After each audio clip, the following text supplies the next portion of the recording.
Hi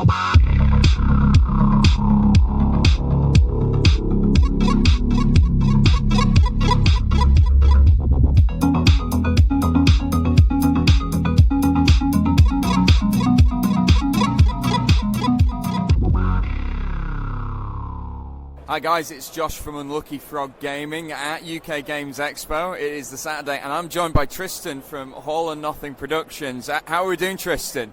Very good, thanks. Yeah, it's been probably the busiest UK Games Expo we've had. Oh, absolutely. Friday was mobbed and Saturday has been no different. And you have an absolute smorgasbord of games that you are showing off. We've got, obviously, Shadows of over Kilforth.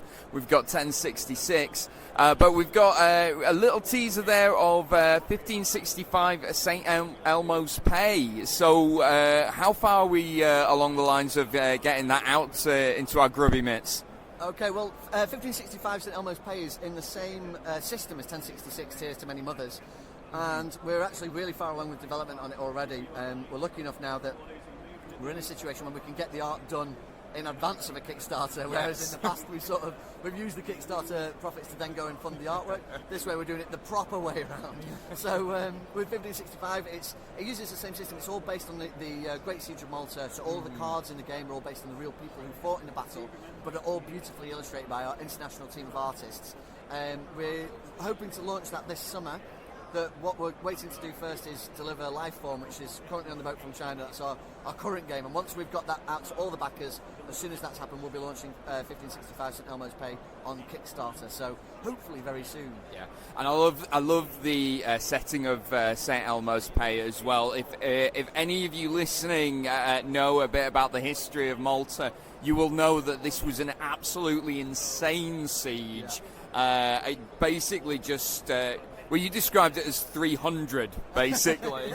Yeah, well, historians describe it as the greatest siege in history. It was an absolutely epic tale of 500 Knights of St. John holding out fortresses on the island of Malta against overwhelming odds. 30 to 40,000 Ottoman Turks invaded Malta, and the Maltese people knew that if this battle was lost, it would mean annihilation for their island. So the men, women and children of Malta joined with the Knights of St. John to defend these three outposts over which the game is set at Burgu, Senglia, and this fortress on the hill called St. Elmo's, which is where the first part of the battle took place.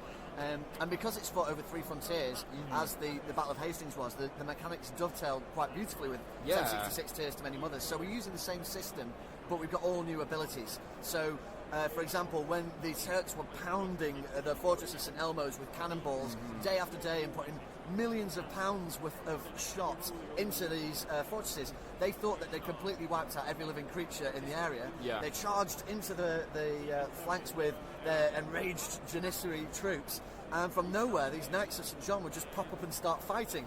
And so that's represented in the game, where the certain knights have the ability to just tire to prevent all damage to that card. But similarly, the Turks have new abilities. So because of their overwhelming numbers, you might kill a Janissary and put it into your opponent's discard pile. Well, they could just play it straight back from the discard pile into play. And because of the amount of resources that they're throwing at the battle, they can attack your deck and reduce the number of cards in your deck. So there's all new sort of game mechanics, but all using the same sort of proprietary system, which means that if you weren't too bothered about the historical anachronism, you could have the Turks fight against the Saxons, or the Knights of St. John fight against the Normans, and combine the two games. I was actually just thinking that as well, which is a daft thought, but and looking forward to seeing it. And as you said, the artwork is absolutely beautiful as well. Any particular piece that stands out for you? Any particular favourite? It's always the newest piece that arrives for me. That's fair. We've got like 1066 Tears to Many Mothers, it's going to have probably over 150 unique images in this tiny little box, and every character that we can think of is represented, every sort of name from history. It gives me an opportunity to go through the history books with a highlighter pen and just pull out all the names and events and like cool things that are amazing or horrifying things that happen, and find a way to crowbar them into the game and can use event cards that are based on the things that the characters actually did, and the strengths of the characters and units are based on their effectiveness in the battle. It gives you a real chance to sort of dive into the history of it. And that's it's one of the things I really liked about 1066 as well. I feel it did a better job of teaching me the Battle of Hastings than anyone in school did. So thank you for broadening my education there. You mentioned, obviously, Lifeform is on the boat right now as we speak, winging its way over to backers. We have a copy of it right in front of us, and I have to say, this looks fantastic as well. Clearly inspired by a certain science fiction horror film from the late 1970s, but it captures the atmosphere so well. You're hoping to get that into backers' hands very shortly? Yep, so Lifeform is on the boat at the moment from China. We were hoping it would be here for this weekend, but as these things, it just didn't arrive. Never pans out that way, does it?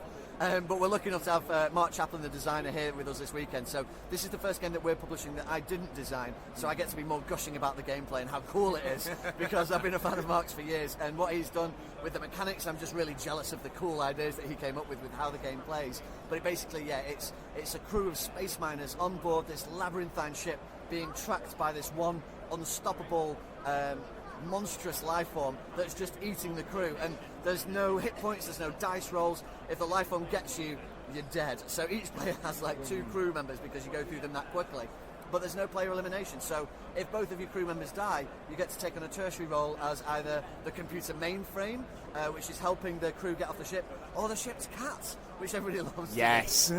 So, which changes the win conditions then, because normally the crew players have to try and get at least one space miner onto the shuttle and escape.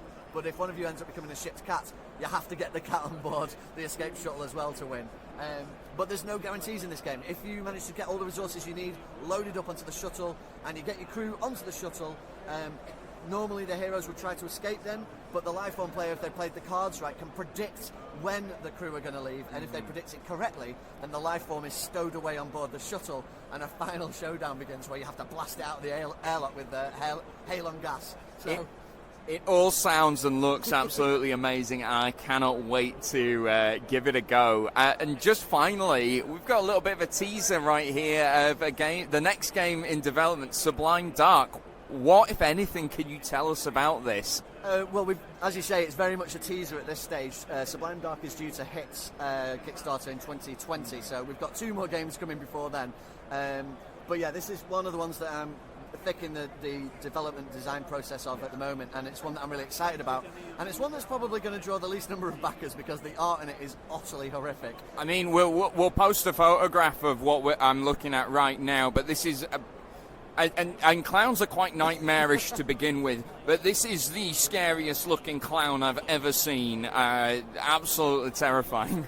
But looking forward to seeing more of that as and when you can reveal things to us, Tristan. Yeah. Anyway, look, thanks very much for joining us, Tristan. You have a good expo, and we'll speak again very soon, all right? Thanks so much for having me. Cheers.